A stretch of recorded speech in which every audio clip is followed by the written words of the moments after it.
talaga nakasakay na. Look at the sunset here. Kailangan nyo makita to dahil napakaganda. Tignan nyo.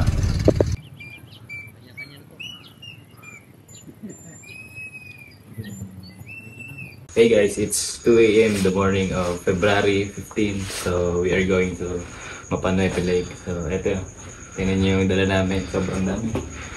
Sobrang bigat. Meron kaming camping chair.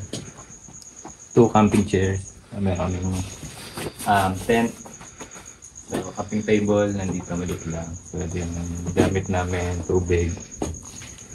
Ayan, at iba pang gamit. So yung ibang gamit nasa loob, tsaka nasa loob nito. Sa loob nito, yung mga lutoan nandito. Ibang damit nandito. So yan. Kawawa yung buto namin. So pero okay lang yan. So expected namin darating kami doon mga 9 a.m. or 8 a.m. So hopefully safe kami na makarating. So samahan niyo kami. So let's go!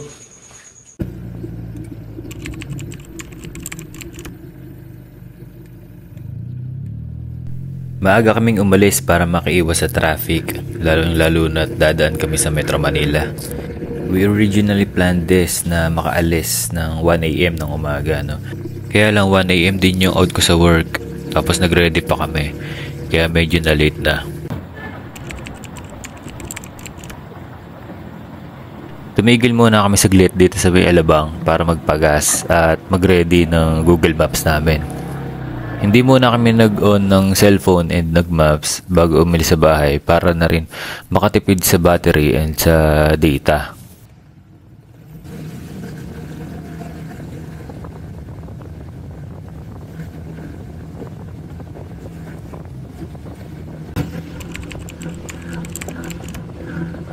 Kung mapapansin nyo, napakaluwag pa ng kalsada, no? Ito yung gusto namin mangyari, yung makaiwas sa mabigat na traffic.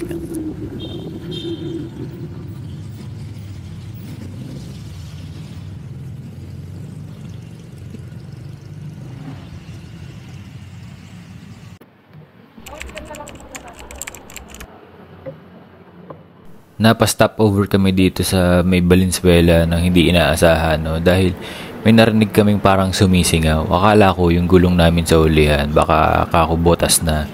So, chinek namin ng mabilis at nang makonfirm na okay naman, umalis na rin kami agad.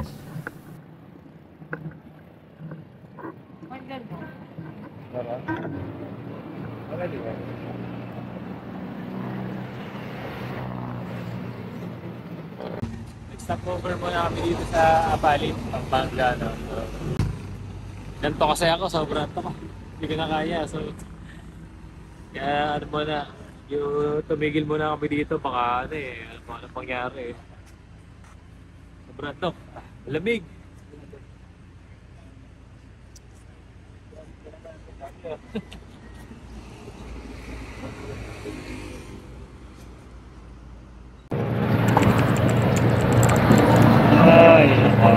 Ito yung napakahirap na kalaban sa mahabang biyahe, no? Yung antok. Ang hirap pigilin, kaya patigil-tigil din kami. Hindi naman namin pwedeng ipagsapalaran dahil baka rin maaksidente kami, kaya ayan, tumitigil ako.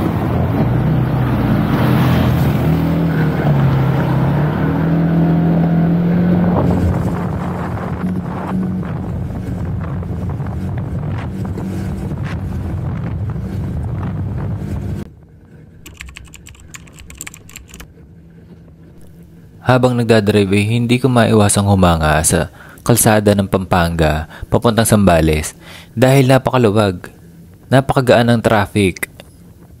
Kaya naman naging madali rin ang biyahe para sa amin at hindi rin ganong nakakapagod.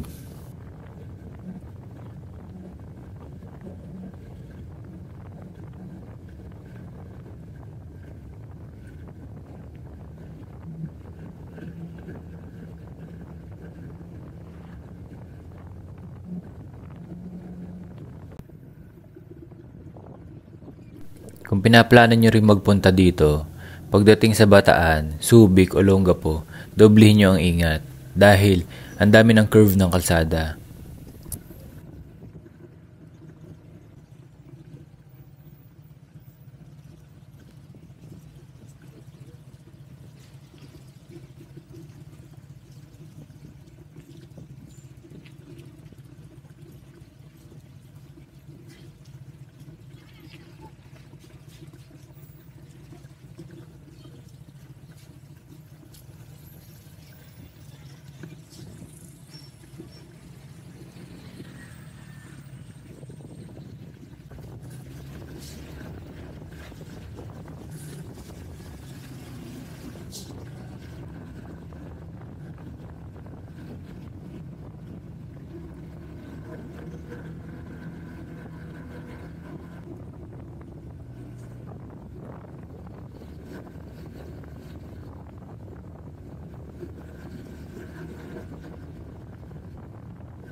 11 AM na nang narating namin ang San Marcelino.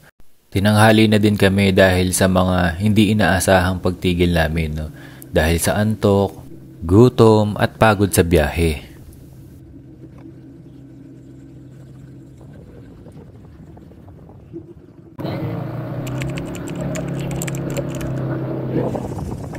Ito na yung start ng masalimuot na trail papuntang Mapanuepe.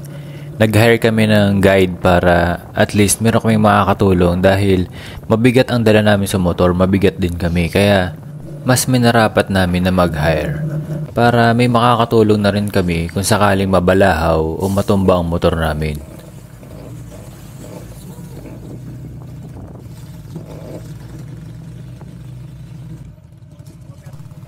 Kailangan nyo rin magbayad ng 30 pesos kada tao para sa environmental fee dito.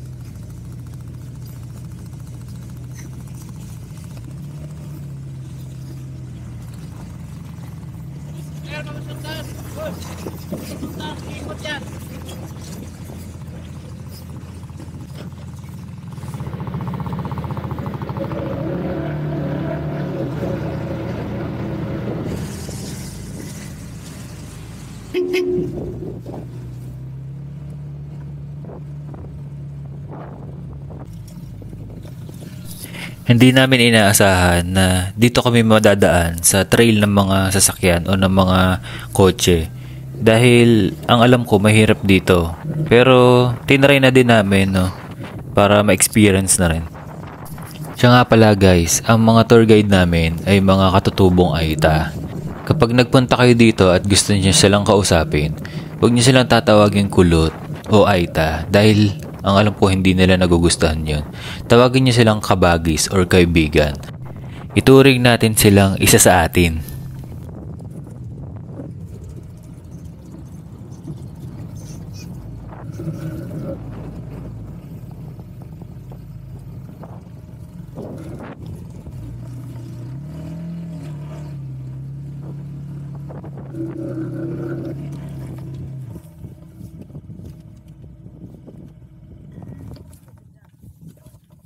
Hindi ko inaasahang mababalaho kami ng ganitong kaaga. Grabe ang lahar, sobrang lambot dahil na rin sa bigat ng dala namin. Madali kaming lumulubog at hindi kami makaahon. Minarapat namin na bumaba muna para hindi mahirapan ang motor na makaalis sa lahar.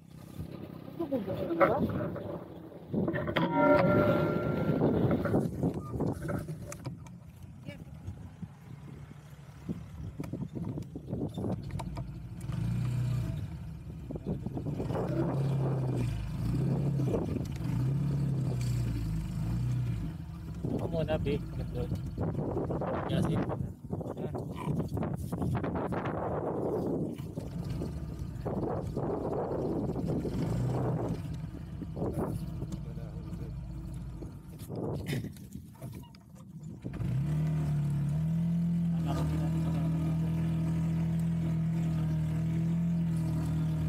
Maraming beses pa rin kaming sumubsob dito, hindi lang itong nakikita nyo. Hindi lang namin napakita na sa camera.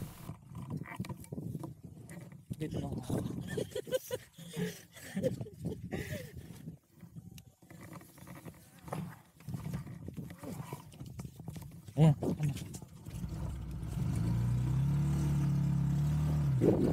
Ayan.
At bukod nga sa lahar, marami din kayong tatawirin na ilog pag nagpunta kayo dito.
Ang Mapanwepe Lake ay nahulma dahil sa pagputok ng bulkang Pinatubo.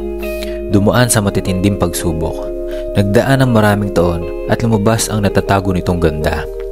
Katulad ng marami sa atin, nagdaraan sa maraming pagsubok, pinagtitibay ng paglipas ng panahon.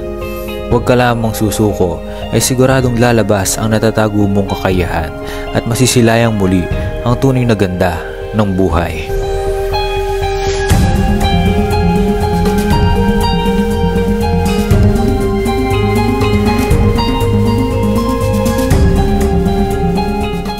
Hey guys, nandito na tayo ngayon sa Mapanwepe. Ayun, ngayon papunta tayo dun sa tindahan. May tindahan naman dito. Ayan, kanina galing na rin ako doon. Bumili ako ng rice.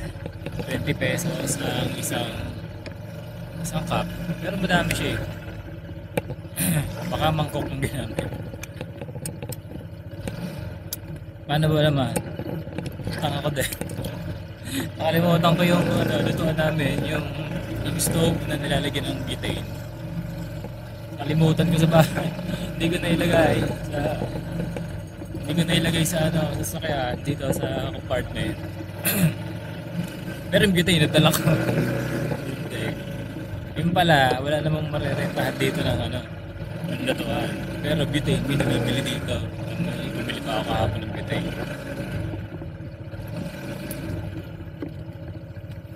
Bibili lang ako soft drinks. Kaya na ba soft drinks pa? Malaki ba liit? Coke. Malit lang pa. Okay, nakabili na tayo ng Coke. Grabe hangin dito. Sabi yung hangin dito, maririnig mo talaga. Hindi ba yung hindi yung basta parang katulad dun sa Laguna na pagpumangin. Parang hindi ko marinibago. Dito, ang lakas. Tingnan nyo naman ang view dito. Tingnan nyo naman. Pagka tayo dito, pwede naman yata eh. Dito tayo duman sa tabing ilog. Bawal maligo sa lake. Hey guys, ayan, makikiluto ako dito.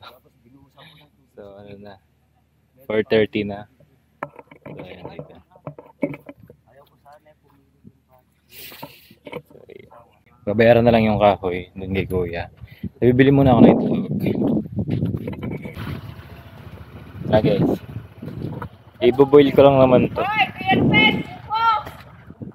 So ayun lang guys, i-expect nyo na medyo mas mahal talaga dito. Kasi katulad nito, ito 10 sa labas, dito 20. Pero syempre kasi malayo to eh.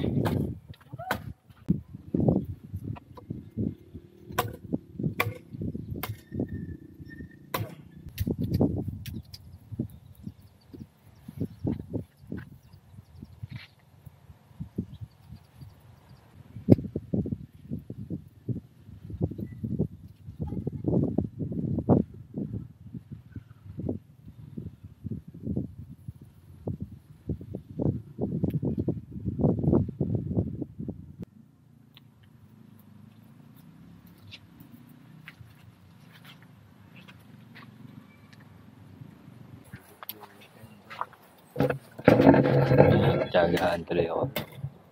Magpiprito ako ng tocino. Tsaka ng ramen. Siga tayong ramen. Ito yung bitay na. Kung silbi na yun. Ay, kasalanan ko eh. Ayan, tunay. Hey guys, hindi pa ako tapos magluto eh. Ayan, pero ako nagluluto ako. Guys, look at the sunset here.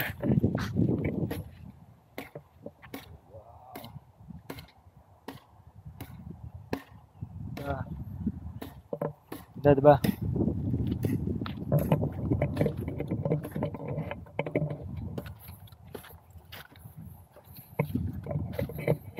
Wow.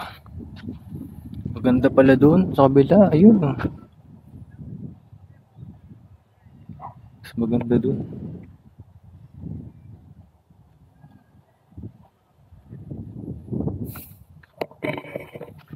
Mali Bumili nga pala kami ni Mrs. Dapat ang pinwestohan namin yung malapit sa lutuan, malapit sa CR, malapit sa tindahan. Mali eh.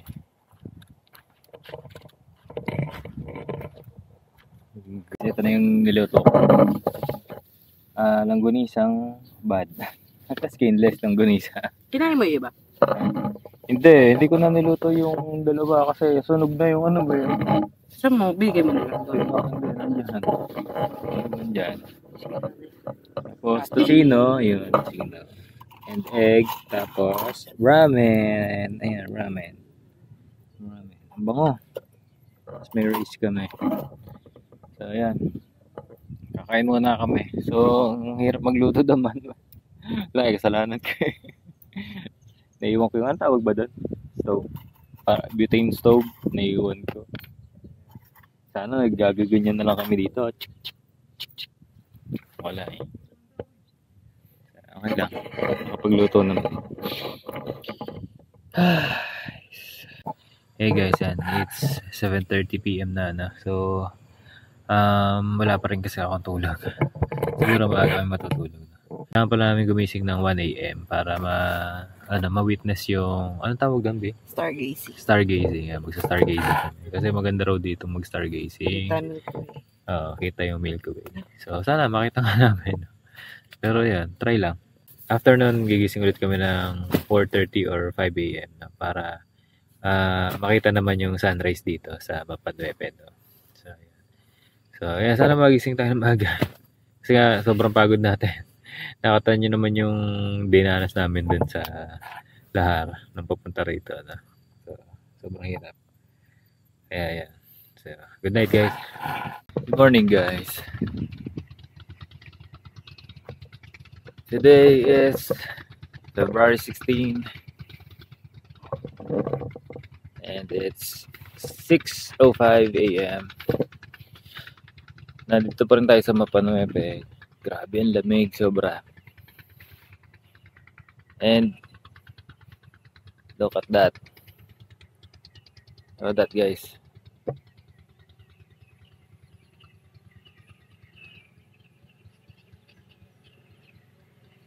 Grabe, ang ganda.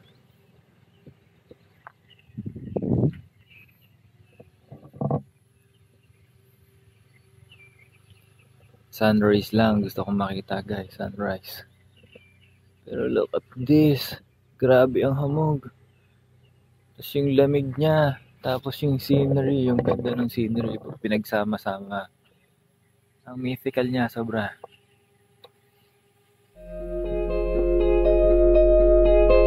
Ang tunay na ganda ng buhay ay kung minsan ay nakakubli sa masalimuot na pinagdaraanan.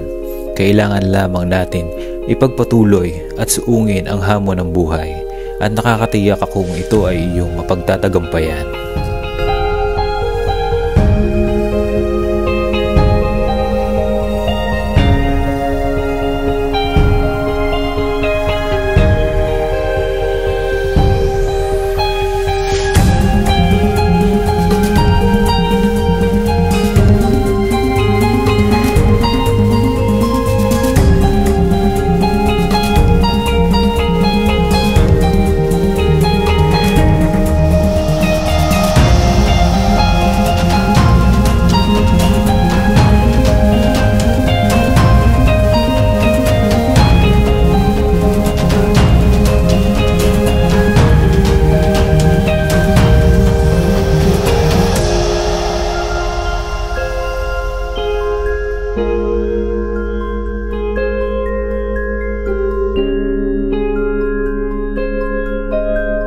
Ako si Jit at kasama ko si April, ang aking may bahay. And this is Jit Moto Camp. Peace out.